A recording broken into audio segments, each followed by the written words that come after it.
Hello and welcome, it's Cheryl here from Sense of Whimsy in South Australia. Just created a little video today to showcase the watercolouring with stamps technique. I originally created this card for the Colour INKspiration Colour Challenge 172, which used the colours Garden Green, Peach Pie and Pebbled Path. Now, in all honesty, this card ended up a little bright for me, and it's not traditionally colours that I would use. However, because I had videoed it, even though it was a bit of a comedy of errors, I have decided to put the video up anyway. So we'll start with some watercolour paper. This is the Fluid 100 watercolour paper from Stampin' Up. I'm also going to be using the Translucent Florals. I'll use the 2 flowers and the leaves out of this set. I've got some Garden Green and some Peach Pie ink, and we'll start off with a good spritzing of water. So I put down some paper towel and I've got my spritzer filled with water, and I'm just going to cover the entire piece quite heavily. So you can see there's quite a bit of water on there now. Alright, now let's start with the leaf. We're going to use Garden Green. So I'm inking that up with Garden Green. Now this makes an outline with a slightly shaded centre, but as you stamp it into the water, you can see it starts to just go everywhere, which is what I want. It's supposed to be watercolouring with stamps. So I'll clean my stamp off before I ink it up again, so I'm not transferring any water into my ink pad. And then I'll give this another bit of a spritz because it will have soaked in and I want it still to be quite wet. And we'll give the one that I've already sprayed a little bit of extra spritz so it spreads a bit further. And again, up to the opposite corner, we'll pop those leaves. And look how much that spreads out there, which is exactly the effect we want. Now I'm going to add my flowers across the centre of this panel. I'll add a little bit more water. There is a little bit of green in there, but that won't matter. We'll ink both the flowers up with the Peach Pie and stamp into the water, and again it will start to spread. I quite like the way it's spreading into the green there. You can see there's just a slight hint of an outline, but then the ink spreads out from there, and the more you leave it sit, the more it will spread. So I'm going to fill in that central part now with the same flowers stamped again in the Peach Pie, and basically just filling in the gaps. We'll pop one up here. Doesn't matter that it's going into the green. This is meant to be the background part, which is meant to be very soft and watercolory, and we'll add our images again over the top and use these parts as the colouring for our flowers and leaves. So just go ahead and fill in the rest of those gaps.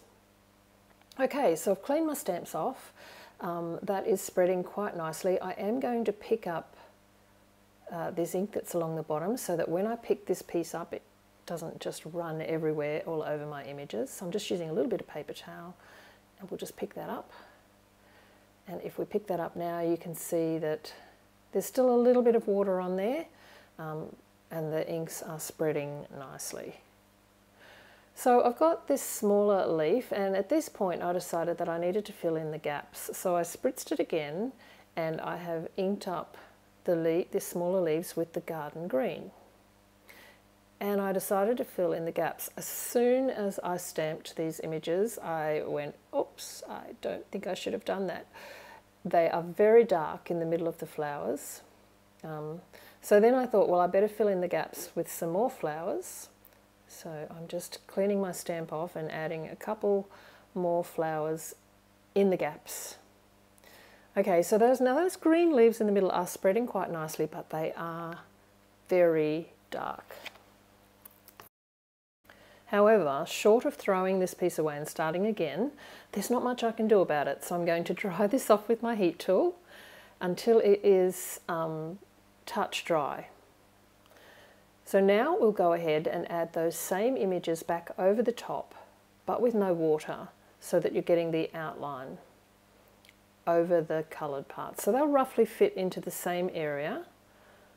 Doesn't matter if they're not quite precise. Remember, that is a background that we've created. So they're my large green leaves, I'm going to take that smaller leaf and fill in some of these gaps around the edge of those two diagonal pieces. And then I decided to leave the leaves in the middle. They're so bright, maybe I can cover them up with the flowers a little bit. So we'll take our flowers and the peach pie, and again, roughly where you stamped before, but it really doesn't matter if it's not exactly the same. I can see some outlines and others I can't. So I'm just sort of winging it here and adding my small and large flowers in the peach pie over the top. And it's actually not looking too bad. It's just such a shame about those leaves in the middle.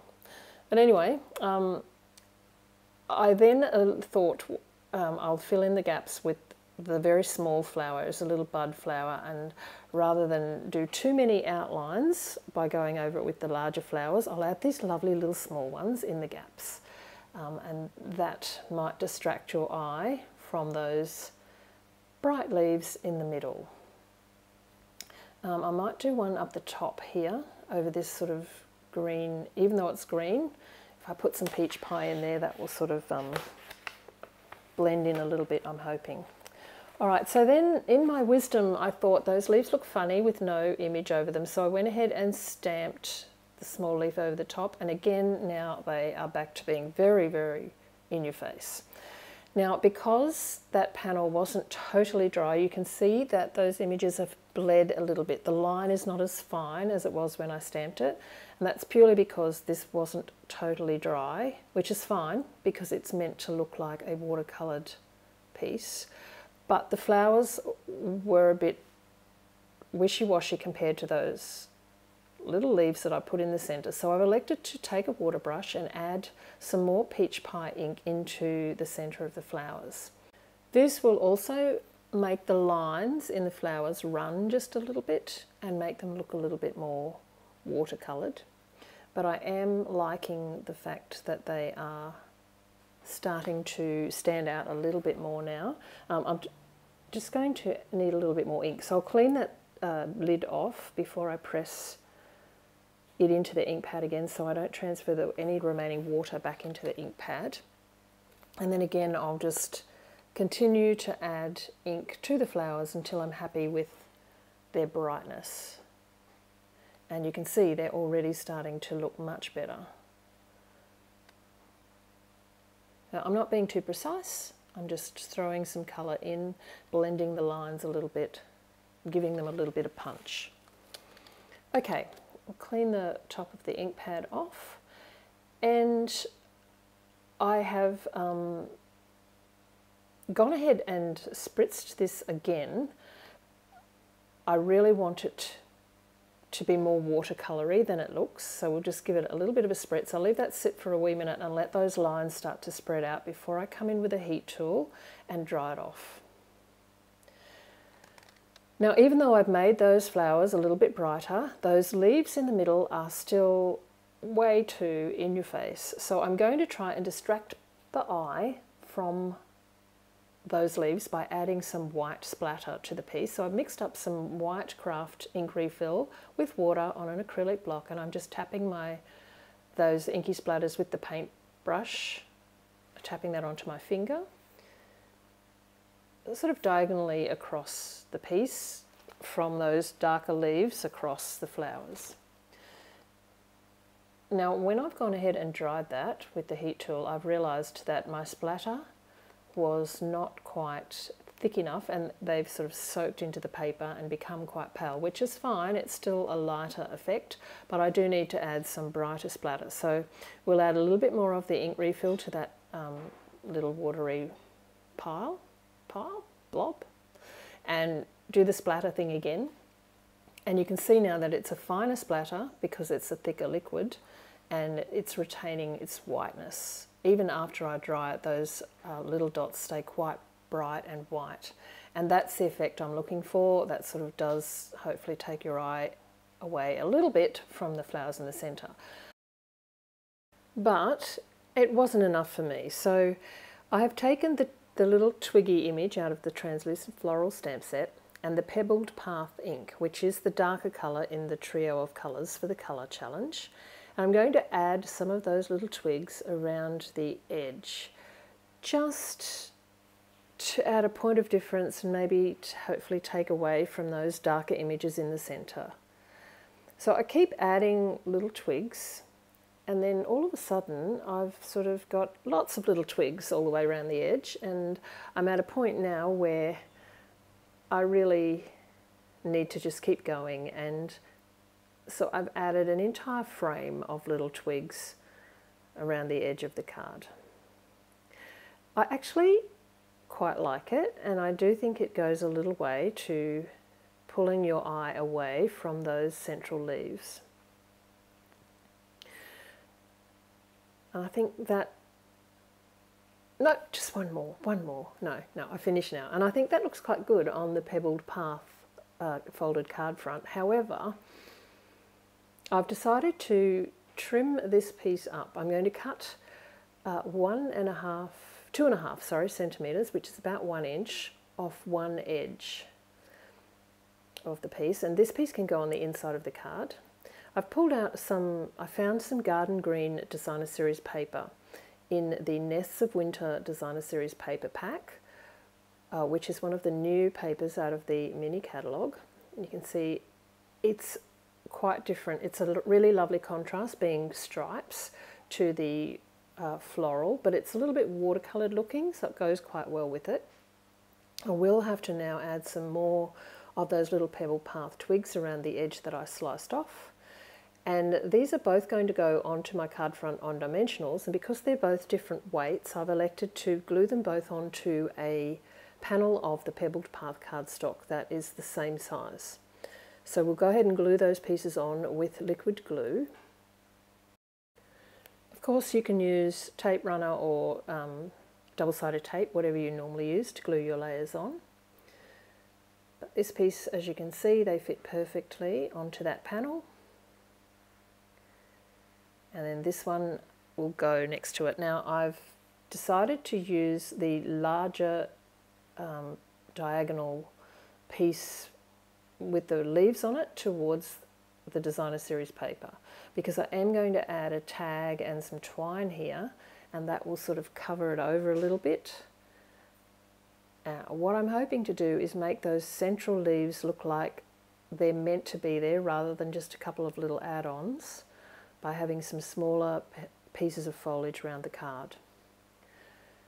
So next up we'll go ahead and do the tag, the sentiment tag. So I'm using You're the Best, which is out of the Translucent Floral Stamp set, stamping with Versamark after I've swiped my piece with the little embossing buddy to remove any fingerprints, static, etc.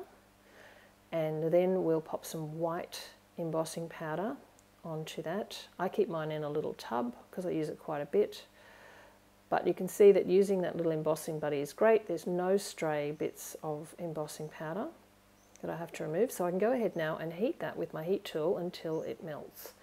Now it's small, it shouldn't take that long, and hopefully you'll be able to see it change as I heat it. And there you can go, the best is just changing now, and we'll move along and continue the entire sentiment. And that is finished. So now I want to make a tag out of that, so I have pulled out a new online die set called Greetings of the Season. It is, and it's got a whole heap of tags in it, so lots of shapes with a little hole in the end. This is a very long piece, so I'm going to die cut it once, and then once it's done I'm going to move the die along just a little bit, and I'll take that down in place and run it through again so that it is cut just a little bit shorter on that one end. So here we have it. So I've got a little whiskery bit here where it wasn't quite fitted back into the die properly, so I'll just slice that off with my snips. Now we're going to go ahead and tie some jute string or twine around this piece. This is Pebbled Path, and it's out of the 2023-2025 jute trim pack. I'm going to tie it around 3 times and tie it in a knot after I've threaded the little tag piece on. Now apologies for my dressing gown. That's what we call it here in Australia. I think in the US you might call it a bathrobe. I was creating very late at night, so I'm in my pyjamas and my bathrobe or dressing gown. So I've tied that little tag on, and I'm tying a knot, just a simple double knot. And then I'm going to add some leaves. Now I've pulled out the Changing Leaves dies, which is a new online set that's very popular. There are some little twigs and some leaves which are very similar to those little twigs and leaves which are in this set. So I'm going to use those as some little die cut trims. So I've die cut some of the two leaves in Garden Green, the more solid leaves, and then the little twigs are in Pebbled Path. Now I've tied this on and it's quite loose, so to hold it in place I'm going to just put a little bit of washi tape. I'm going to pull it tight at the back and just put a little bit of washi tape across to hold it in place. You won't see that because that's the layer that's behind, but it will just hold that a little firmer so my tag stays in place a little bit better, like so. Okay, that tag is going to go up with dimensionals, and then the little leaves are going to sort of stick out from behind like that. So we'll apply these with liquid glue. Now I'm just going to use the liquid glue straight out of my glue container, but if you've got one of those containers with the little fine nozzle, that might be better, or even a glue sponge would work if you've got a glue sponge onto your silicone mat, because they are very fine.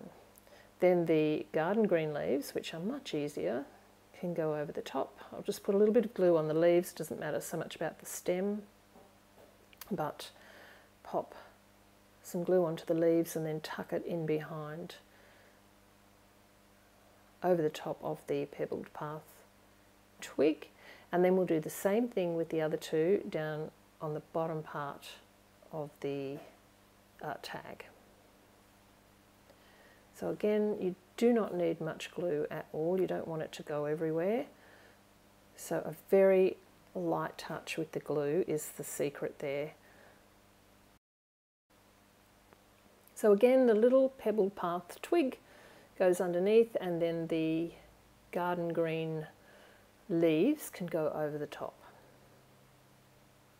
And you can see that this is covering up that larger piece of the Garden Green stamped foliage. So what I'm hoping here is that by covering that up, the remaining bits are quite small, and so it's going to look like those very dark leaves in the centre are actually meant to be there and not a mistake. I've got some mini dimensionals in the black, which I'm going to add to the back side of this tag. So I've taken the backs off a couple already, and then I'm just going to slide them in underneath the tag one at a time because it's already tied on. And that will just hold that tag up off the card nicely, like so. Okay, that's looking pretty good. The twine is nice and firm, so I will want to put that up with dimensionals. So I've got some full-size dimensionals here now. These ones are just in the white, and I'm going to go ahead and add some to the back of the panel. And as you can see, when I say some, that depends on your perspective. I've pulled the backs off, and that's just going to sit nicely onto the front of the Pebbled Path folded card. And then the last thing I will do is, this bow little knot is annoying me, so I'm going to fray the two ends. There's about three strands in this jute trim, so you can just unswivel them a little bit and then pull them apart to make sort of a fluffy end on that little knot, which I'm liking much better. Yep, so we'll just trim the ends of those now. They've got a little bit frayed, so we'll trim them up so they're nice and neat. Give them a little haircut with your paper snips or ribbon scissors if you've got a pair of those. And then we can do the inside. So I've got a panel of peach pie, and a panel of basic white. I'm going to trim this leftover piece of watercoloured paper off so it fits the white panel, and we'll glue that with liquid glue. Oops, I will just put the little twiggy bits towards the outside. That panel can get glued onto the peach pie matting layer, and then all of the pieces can get glued to the inside of the card. And that will be it. It doesn't really need anything else much. There is one little leaf on the outside here that's sticking up over the top of the panel that's been popped up on dimensional, so I will trim that off with my paper snips. That little piece there, and we'll just give that a little snip like that, and that is the finished card. So what do you think? Now, despite me having some consternation about those very dark green leaves, which probably should have either been stamped off or not put there at all, I'm actually quite happy with the end result. So sometimes, instead of giving up on something, keep persevering, keep adding things until you are happy with what you have. So any questions, drop me a quick line. Thank you for watching, and hopefully I'll catch you next time. Bye for now.